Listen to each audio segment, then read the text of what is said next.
This episode of the Totally Rad Show is brought to you by Carbonite. Coming up, step into the octagon as the guys go for some MMA training. Totally Rad Show.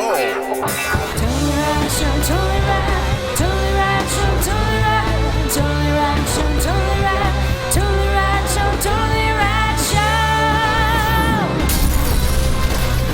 Hello, everybody. We are here at Legends MMA in Hollywood, California, legendsmma.com. I am a self-professed UFC nut. One of my top shows when we do the TV rounds up that I've been told to stop putting in there is the Ultimate Fighter. We are very fortunate. One of my favorite Ultimate Fighter champions of season 7, Amir Sadollah, is here in LA getting ready for a fight on May 15th in Fairfax, Virginia, which also happens to be my hometown. It's really just the day for Alex. I've just decided. Alex Day. It's Alex Day. And I've already stubbed my toe. This is gonna be good.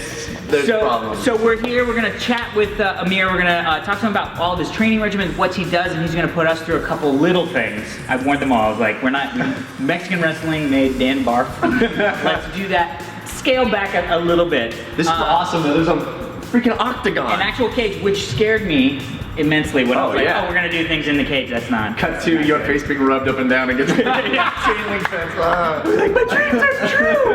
It does hurt! Anyway, let's run inside and see what happens.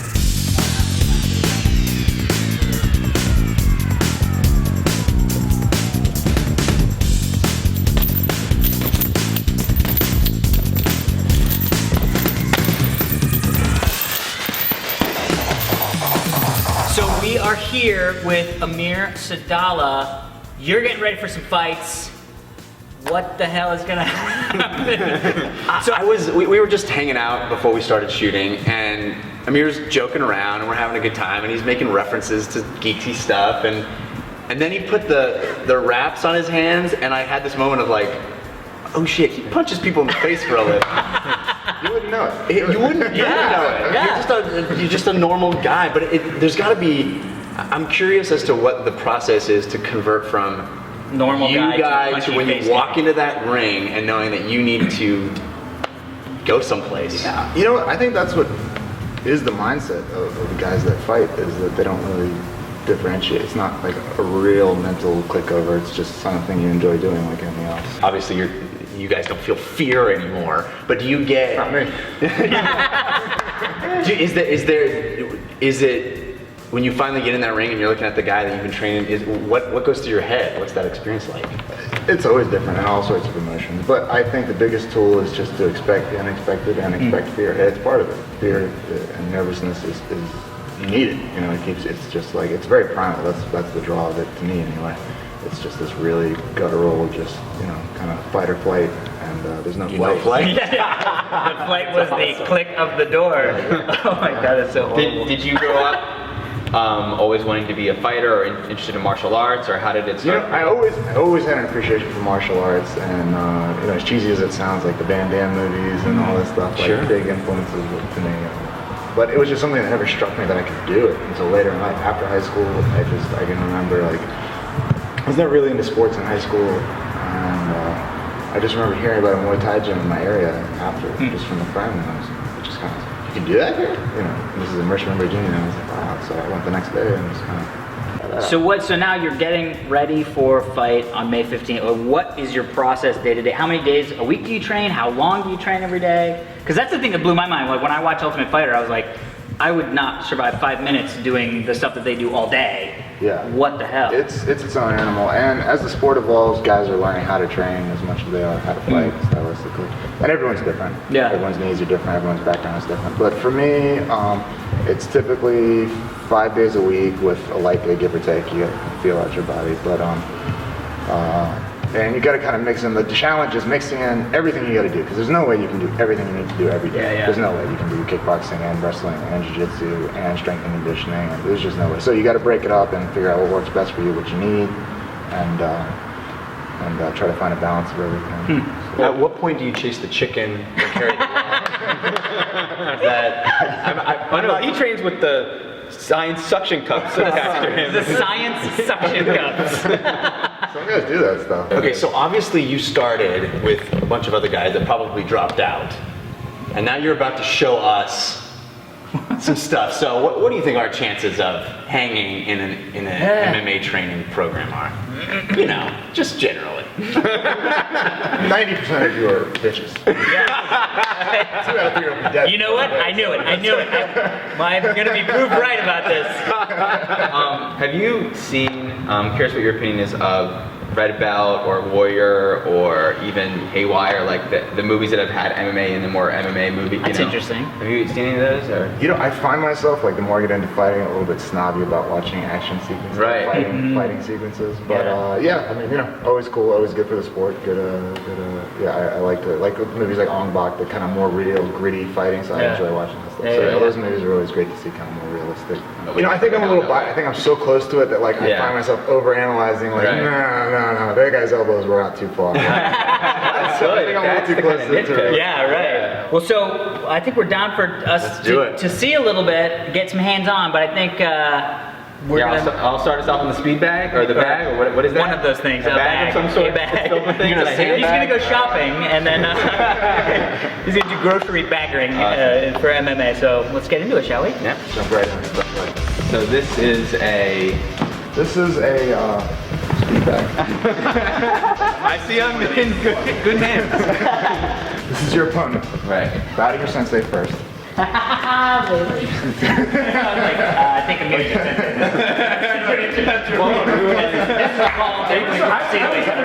in between you guys. We're accepting. I was never take my eyes off the opponent. That was the trick. Hands up, so left and right, a little bit, push your shoulders a little bit, yeah, good. Yeah. So kind of, really not. Punch his back. This guy. Where'd you get this guy? Stankus. So kind of stay light and just move around. And you don't even have to. Oh. Nice. I'll circle to the right a little bit.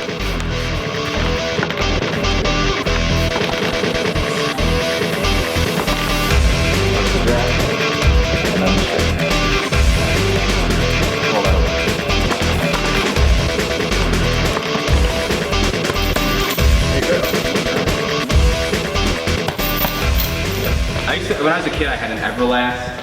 Everyone had it white canvas with blue, and the canvas was and they came with the stupid gloves that looked like oven mitts, and they had like lead in them for some reason. We all had the lead bar. Yeah. Jab, cross. Yeah.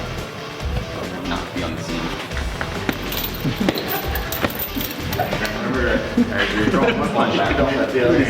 Right. I don't think the seam. Yeah, this is guys. I hope this guy's face doesn't have a seam. Could I fight that guy instead of that guy? His face has that seam right where I don't like to fight. As your foot comes up, my torso is kind of turning a little bit. You see this?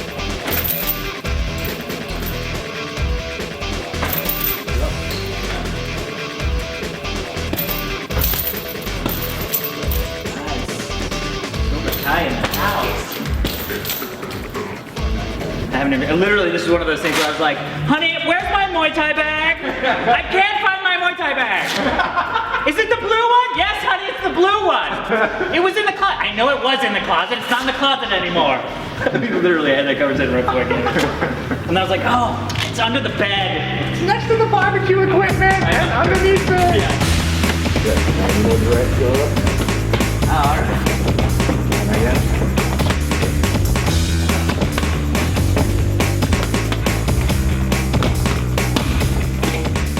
Got it. This is kind of the main bracing, and this is just kind of a little bit of cross.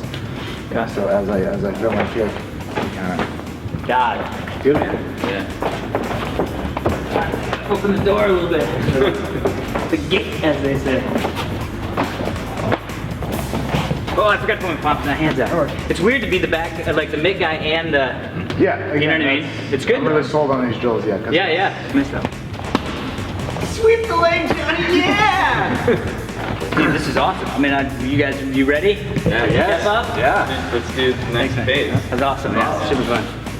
How you feel? Do you feel Good. I mean, how is absorbing the kicks? Good. He definitely kicks hard. Who's taking it easy? Yeah, I know. That's what I mean. Because I was like, ooh. Oh, if he kicked as hard as he wanted to and that hit my leg, I would just be like, I'm done. You win. That's true. That's true. I hurt my leg. I kick really hard. Do you prefer a fight never get to the ground, or are you comfortable on the ground? My preference is to stand if I have the advantage there, for sure. But every fight is different. Every fighter is different. So you can't go into a fight thinking I'm only gonna stand. I'm only gonna go look for a takedown. I think you have to kind of create opportunities and then take advantage of what you see. So you want to do a little we'll start with maybe like a little bit of wrestling. Sure. And then some ground stuff. Sounds great. And by great, I mean I'm scared.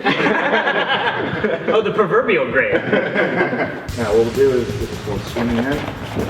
I'll bring my hand from here and I'll try to swim it under. Okay. And you'll be doing the same thing at the same time. Yeah. So now, do it a few times. Yeah.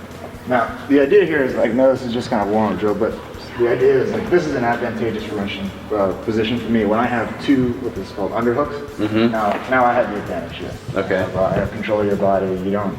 I feel loved. I don't know. I don't know how you have the advantage. You get pretty close with it. And maybe the first 2 seconds before you're up in the air. So let's say we're against the cage, and we're kind of in this clinch situation. And again, there's so much here. I can be looking for takedowns. I'm trying to get this stuff. I can be looking to attack your legs. Right. I can be throwing knees from here. I can, if you give me the space, I can start throwing punches and things. Now, when you're in that situation, is it an intellectual thing, I'm gonna do this, or is it a feel thing, I just go for that because that's where I felt the opening happening? Ideally, it's a feel. Yeah. I mean, you end up thinking a lot, but yeah. So in this case, I can use it this is bad for me, and it's hard for me to escape, because you're really strong, you're squeezing in on me. This is gonna be hard for me to counter. So I can use this fence. I can kind of put your. Oh yeah, that hurts. Yeah, immediately. Even with the gloves on, even with the adrenaline of the fight, it hurts. They will let go when you do this. You put their hands against cage and you just rake it down. Just rake it up and down. Oh man. Yeah. So. yeah, that hurts. So now I've got this is bad for you. Yeah. Oh, yeah. Sorry. Yeah. See immediately how. You're not supposed to apologize during a fight, right? Sorry, man. Some guys do that. Yeah. A little bit too friendly. I'm all for being sportsman. Some guys are always we'll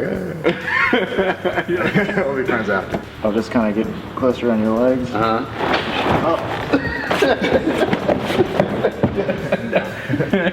I wish I could do against that. Connect your hands. Yeah. And kind of scoop my legs up together. Nice. You just took that. Which is not hard to do. That's right. All right, so drop down a level. Yeah. Good. Yeah. Awesome. You don't want me to get too far away because this is where distance. Bad things happen. Yeah, exactly. So you want me either really far away or really close. Is that a very scary perspective, by the way, Jeff? Because I've always wondered when he's up and punching. I've seen so many fights where I just see the guy getting rocked like that, and that's usually when the ref goes, ah, Yeah. And I saw that. So now you know in fights when you see this guy get this posture. Yeah. This is where bad is about to happen. Yeah. If you kind of get too far forward, buck you forward. If I get control of one of your arms, I can kind of roll you. And now I'm in your guard. The crazy thing for me is I have no idea what's going to happen next, but I have no choice in the matter. My body goes, oh, yep, I'm over here. That's funny.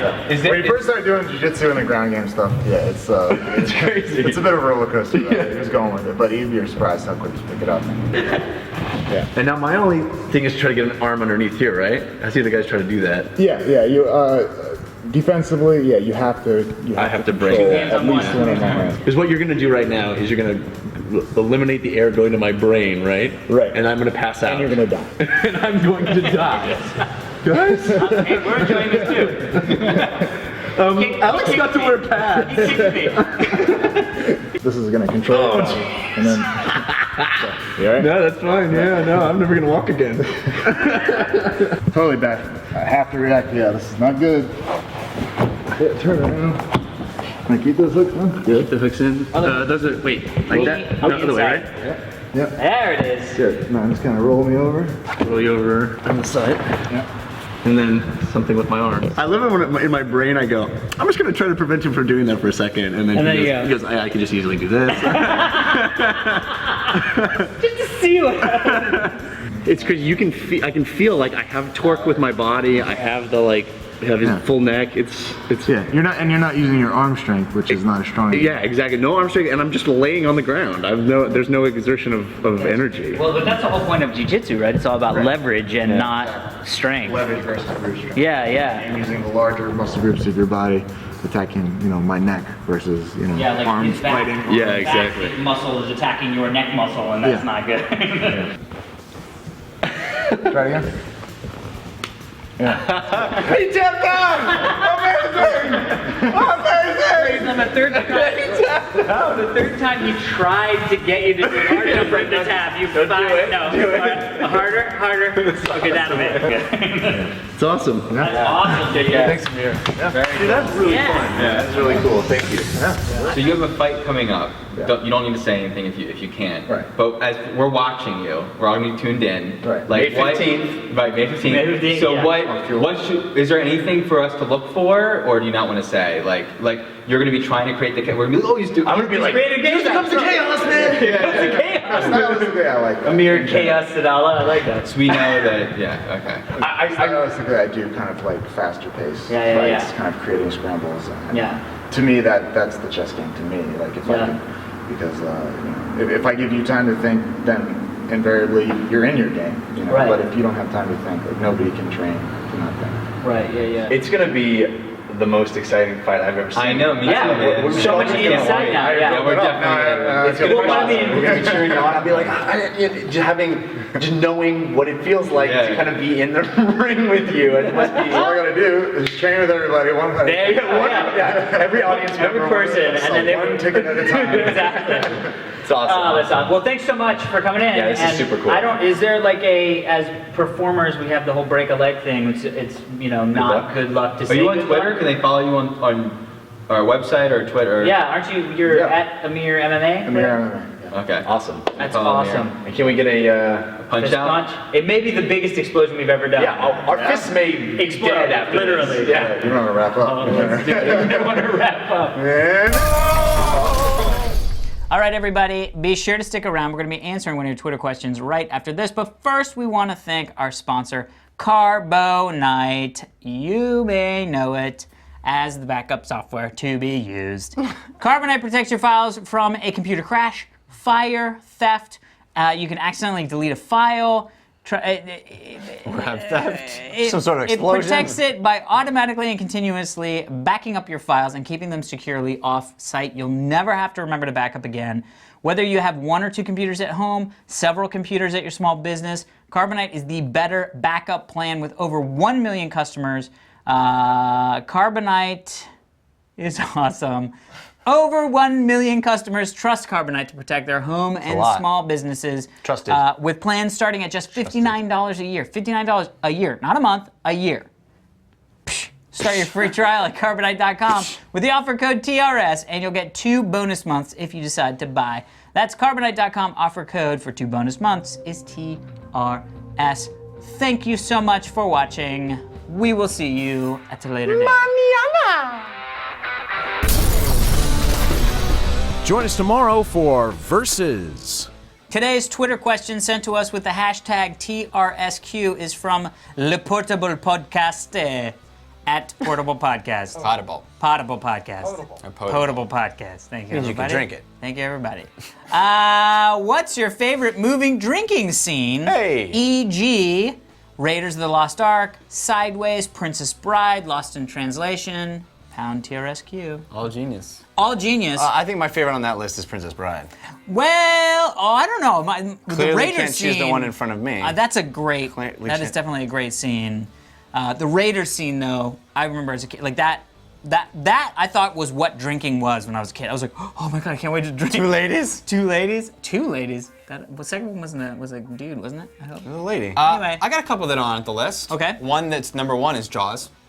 Oh yeah. The USS Indianapolis story. time. Still not as good as Princess Bride, but I beg to differ.